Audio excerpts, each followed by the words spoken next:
안녕하십니까. 전하특 교수입니다. 이번 시간에 여러분들과 기체 크로마토그래피에서 우리가 이제 분석을 하잖아요. 그러면 데이터가 나오겠죠. 따라서 분리관을 평가해서 데이터에 관계되는 내용들을 공부를 하도록 하겠습니다.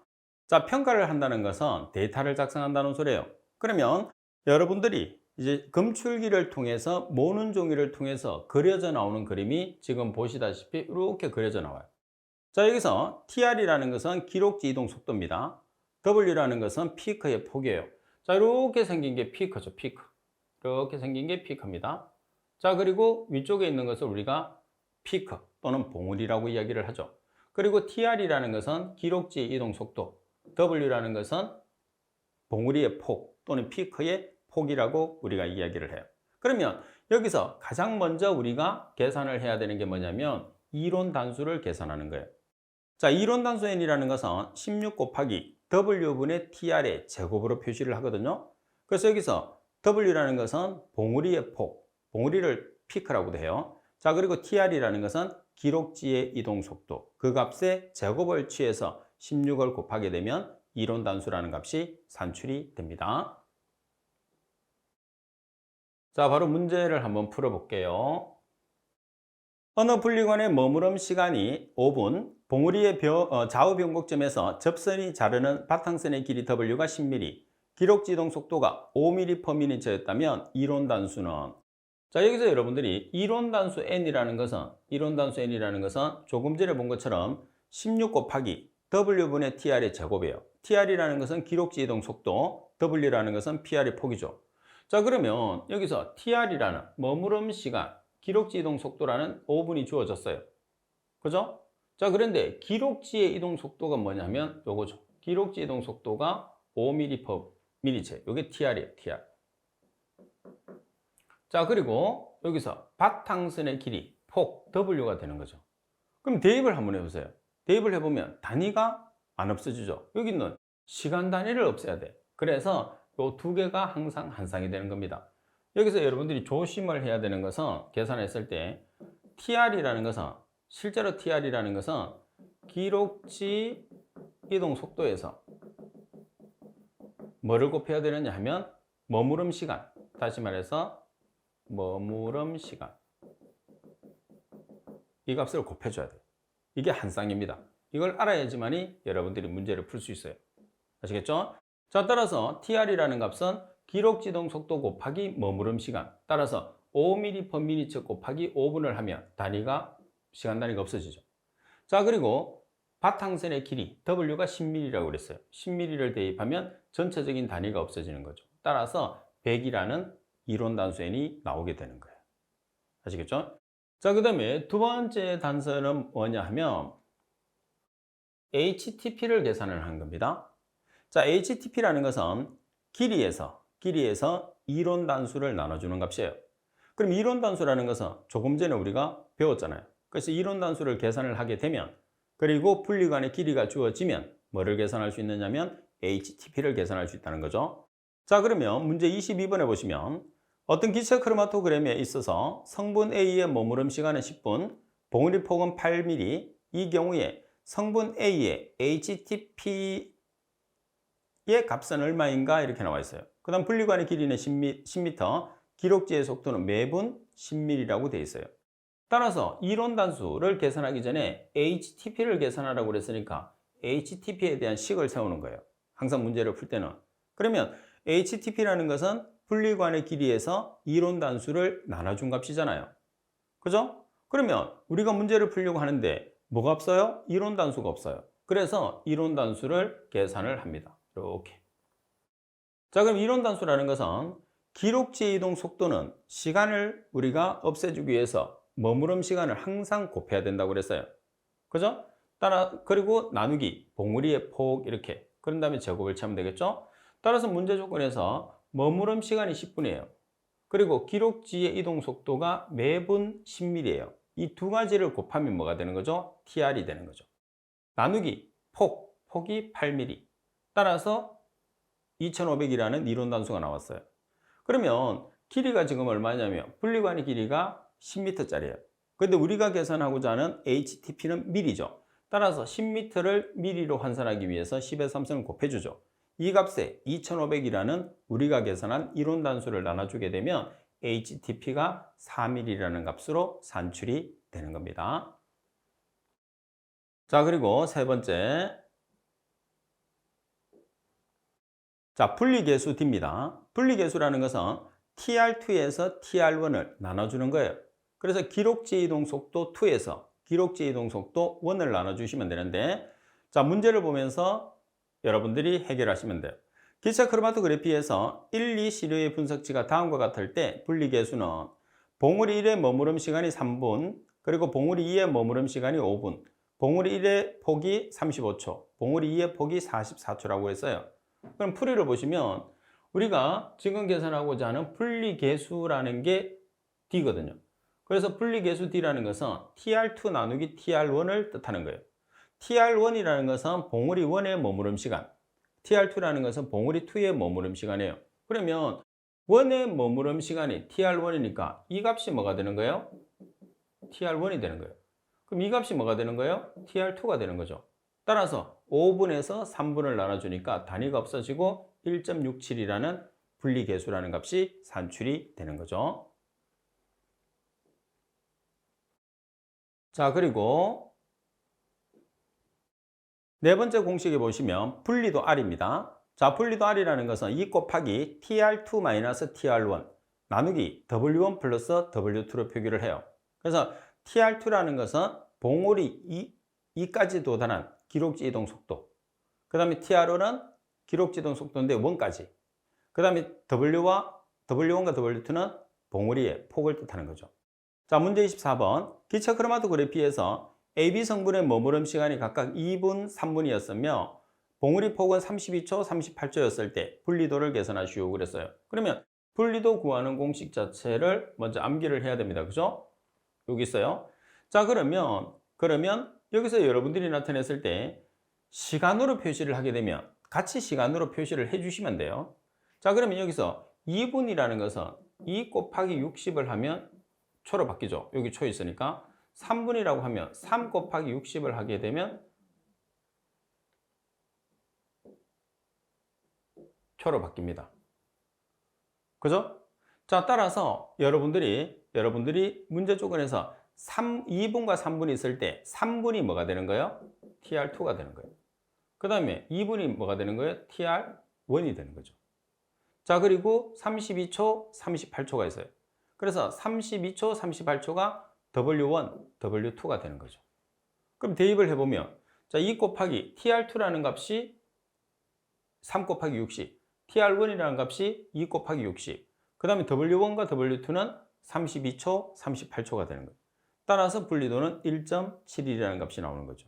그래서 문제 조건에서 주어진 단위를 이용을 해서 단위에 맞게끔 여러분들이 문제를 풀어주시면 됩니다.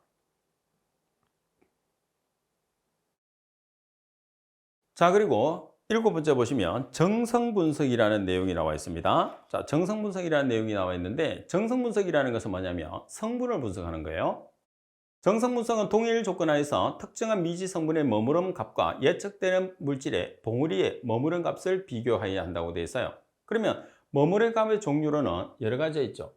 자, 머무름 시간이 있고 머무름 부피가 있고, 자, 그리고 머무름 비가 있고 머무름 지표 등이 있습니다. 자, 이런 식으로 4개의 머무름 값이 있어요.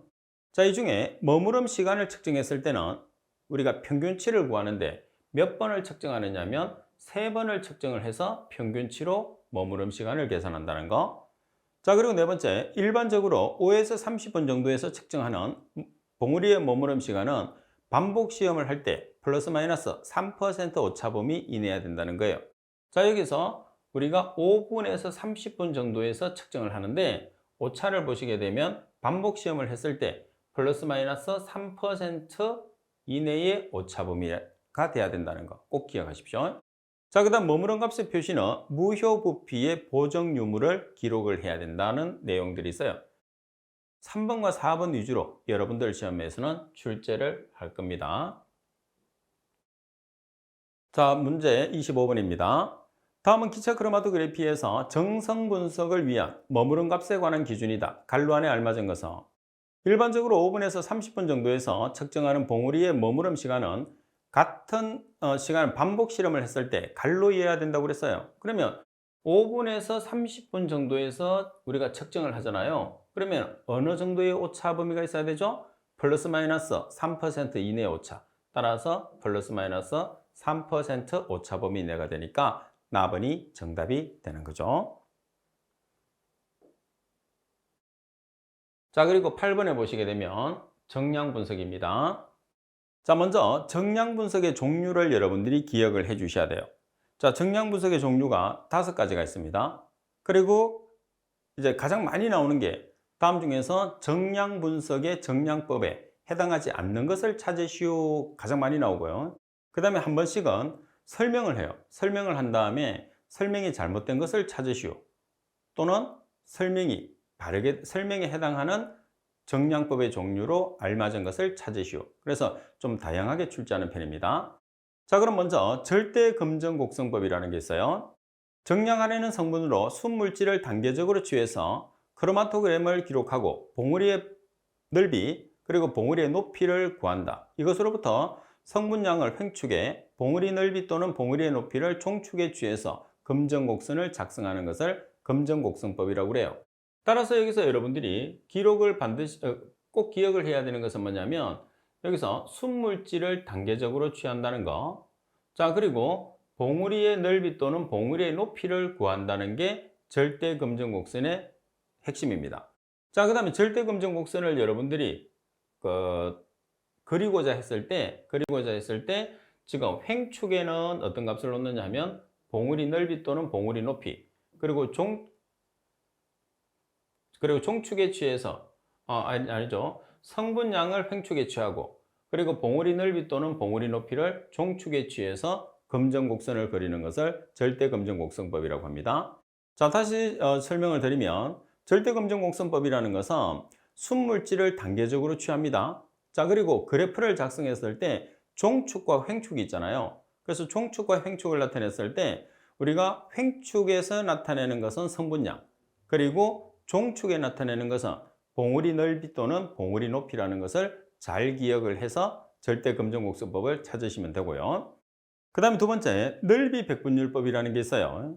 크로마토그램으로 얻은 시료 각 성분의 봉우리 면적을 측정하고 그것들의 합을 100으로 해서 이에 대한 각각의 봉우리 넓이 비를 각 성분의 함유율로 하는 방법이 넓이 백분율법입니다. 그래서 여기서 가장 핵심은 시료 각 성분의 봉우리 면적을 측정한다는 거죠. 자, 면적을 측정한다는 거고, 그 다음에 그 합을 100으로 해서 각각의 봉우리 넓이 비를 각 성분의 함유율로 만든다는 게 넓이 백분율이라는 거. 자, 그리고 보정 넓이 백분율법이라는 게 있어요. 도입한 시료의 전 성분이 용출되며 또한 용출 전 성분의 상대 감도가 구해진 경우에 식에 의해서 정확한 함유율을 구할 수가 있어요. 따라서 보정 넓이 백분율법의 핵심은 전 성분이 용출된다는 게 가장 핵심입니다. 자, 그리고 상대 검정 곡선법을 보시면 정량하려는 성분의 순물질 일정량에 내부 표준 물질의 일정량을 가한 혼합 시료의 크로마토그램을 기록하여 봉우리 넓이를 측정하는 방법인데 핵심은 뭐냐면 성분의 순물질과 그리고 표준 물질 S의 일정량을 나타내는 거죠. 그래서 성분의 순물질, 내부 표준 물질이 반드시 나와야 됩니다. 그죠? 자, 그 다음에 표준 물질 첨가법을 보시게 되면 시료의 크로마토그램으로 피검 성분 A 및 다른 임의의 성분 B의 봉우리 넓이 A1, B1을 구해서 나타내는 방법이 표준물 첨가법이에요. 그래서 가장 먼저 여러분들이 구별을 해야 되는 게 뭐냐 하면 종류를 여러분들이 반드시 구별을 해야 된다는 거죠. 그런 다음에 내용이 시험에서 나올 수 있기 때문에 내용이 잘 나오지는 않지만은 내용이 나올 수 있기 때문에 제가 설명드렸던 내용, 답을 찾을 수 있을 정도로만 구별을 좀 해주도록 하십시오. 자, 그리고 두 번째, 정량치 표시에서는 질량 분율 퍼센트, 부피 분율 퍼센트, 몰 퍼센트, ppm 등으로 표시를 하게 됩니다. 자, 그리고 26번 문제. 기차 크로마토그래피의 정량법 중에서 정량하려는 성분으로 된 순물질을 단계적으로 취하여 크로마토그램을 기록하고 봉우리의 넓이 또는 높이를 구하는 방법으로서 성분량을 횡축해 봉우리 넓이 또는 봉우리의 높이를 종축으로 하는 것은 어떤 것이냐고 그랬어요. 그러면 여기서 핵심은 뭐냐 하면 자, 우리가 순물질을 단계적으로 취한다는 거, 순물질을 단계적으로 취한다는 거.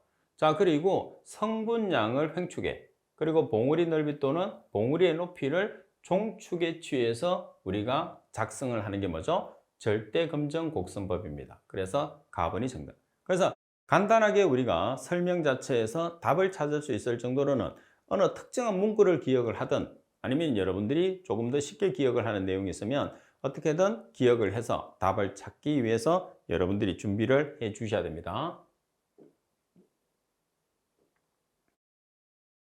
자, 그리고 문제 27번에 보시면 기체 크로마토그래피에 의한 정량 분석에서 이용되는 정량법의 종류가 아닌 것은 어느 것인가? 가장 평이하게 나올 수 있는 문제죠. 외부 첨가법, 보정 넓이 백분율법, 표준물 첨가법, 넓이 백분율법. 자, 풀이해 보시면 정량 분석의 종류가 있어요. 절대 검정 곡선법, 넓이 백분율법, 보정 넓이 백분율법, 상대 검정 곡선법, 표준물 첨가법이 있습니다.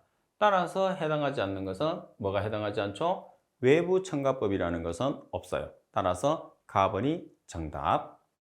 자, 그리고 세 번째는 자외선 가시선 분광법입니다.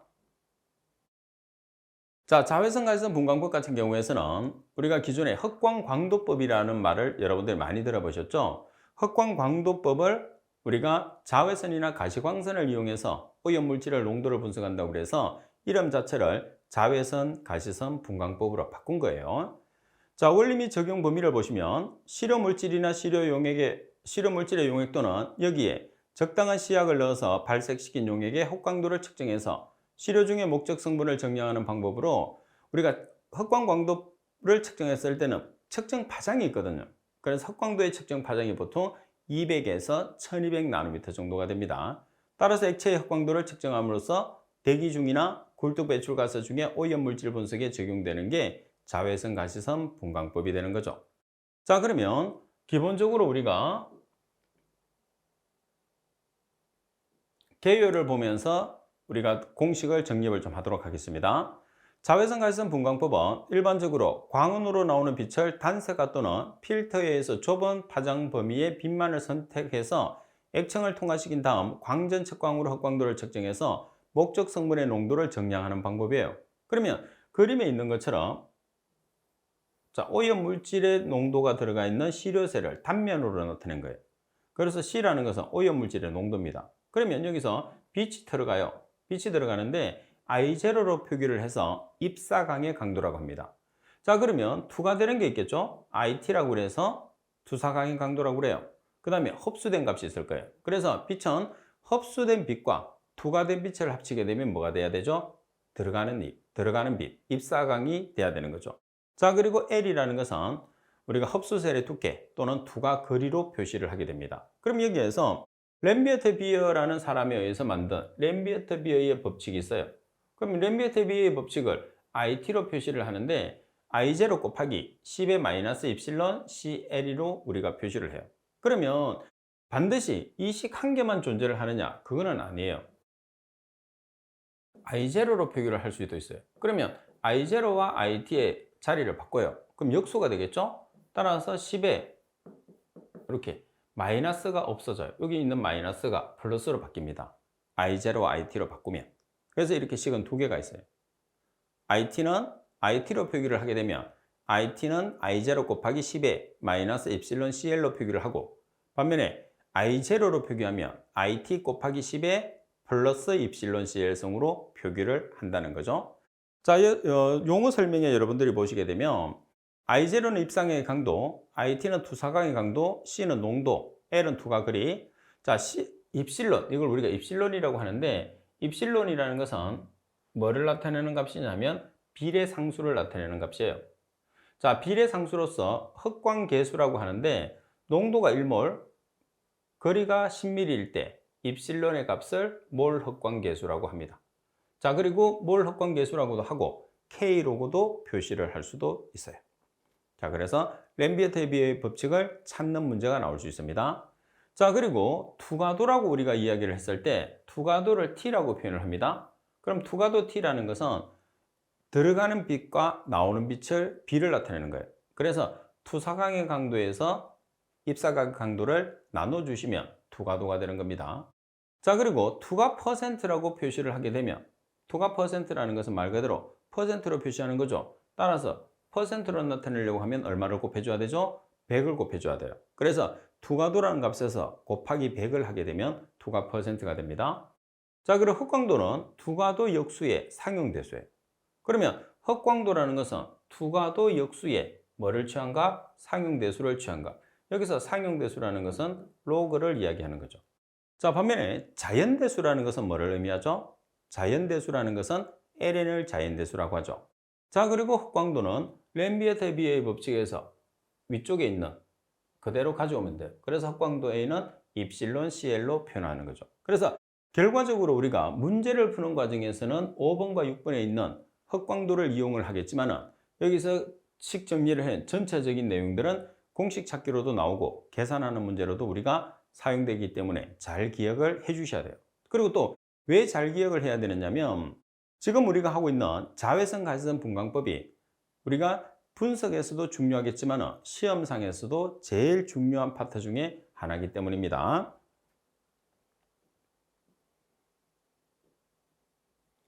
자, 그럼 문제를 한번 보겠습니다. 자, 문제 28번. 자외선 가시선 분광법에서 램비어트-비에의 법칙에 의한 흑광도 A를 구하는 식으로 옳은 것은 입사각의 강도 I0, 투사각의 강도를 IT라고 한다고 그랬어요. 그러면 여기서 흑광도를 나타냈을 때 흑광도를 뭐라고 표현하죠? 흑광도를 A라고 표기를 해요. 그러면 I0하고 IT로 표기를 했으니까 흑광도를 우리가 표시를 했을 때 로그 투과도분의 1로 표기를 했거든요. 그럼 여기서 로그라는 말이 없으면 정답이 아니에요. 정답을 뺍니다. 자, 그러면 투과도라는 것은 뭐예요? 투과도라는 것은 I0분의 IT. 다시 말해서 들어가는 빛이 I0, 빠져나가는 빛이 IT. 그래서 입사각의 강도 I0분의 투사각의 강도 IT거든요. 그러면 여기 T자리에 이걸 대입을 하는 거야. 이걸 T자리에 대입을 해요. 대입을 하면 이렇게 되겠죠? 따라서 식을 정리하면 이렇게 식이 정리되는 거예요. 따라서 로그 IT분의 I0가 뭐가 되는 거죠? 흑광대가 되는 거죠. 따라서 라번이 정답이 되는 거죠. 자, 그리고 문제 29번에 보시면 계산하는 문제로 가장 이제 보편적으로 많이 나오는 거죠. 여러분들이 반드시 또 풀어야 되고, 자외선 가시선 분광법에서 빛의 강도가 I0의 단색광이 어떤 시료 용액을 통과했을 때 그 빛의 90%가 흡수될 경우에 흑광도는 얼마인가 나와 있어요. 그러면 여기서 여러분들이 내용을 보시게 되면 90%가 흡수됐단 말이에요. 그럼 흡수율이 주어졌다는 소리예요. 그러면 우리가 값을 표현을 했을 때 흡수되는 값이 있어요. 그리고 투과되는 값이 있어요. 두 개를 합치면 몇 퍼센트가 돼야 되느냐? 100%가 돼야 되죠. 그죠? 흡수와 투과가 되면 입사광이 되니까 입사광이 들어온 빛의 100%잖아요. 그래서 이 원리에 의해서 여러분들이 필요한 거는 뭐예요? 여기 보시면 투과도가 필요해요. 그럼 투과도가 필요하면 투과율을 알면 되죠. 투과율은 퍼센트, 투과도는 퍼센트를 뗀 거. 그러면 투과율이라는 것은 어떻게? 100에서 흡수율을 빼주면 돼요. 반대로 투과율 퍼센트는 투과 퍼센트하고 같은 말이고. 그러면 이렇게 나타내니까 우리가 필요한 값은 뭐예요?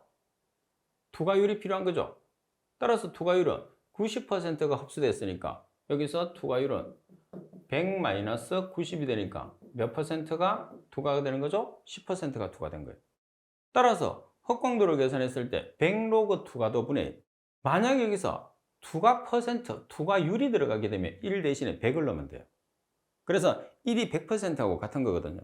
따라서 1이 들어가 있기 때문에 퍼센트를 떼고 대입하는 거예요. 따라서 10%니까 0.1을 대입해서 계산기를 사용해서 계산하면 1.0이라는 값이 나오게 됩니다. 그래서 지금 29번은 흑광도를 계산하는 가장 대표적으로 여러분들 시험에서 출제될 수 있는 내용이라고 보시면 됩니다. 자, 그리고 세 번째 장치를 보겠습니다.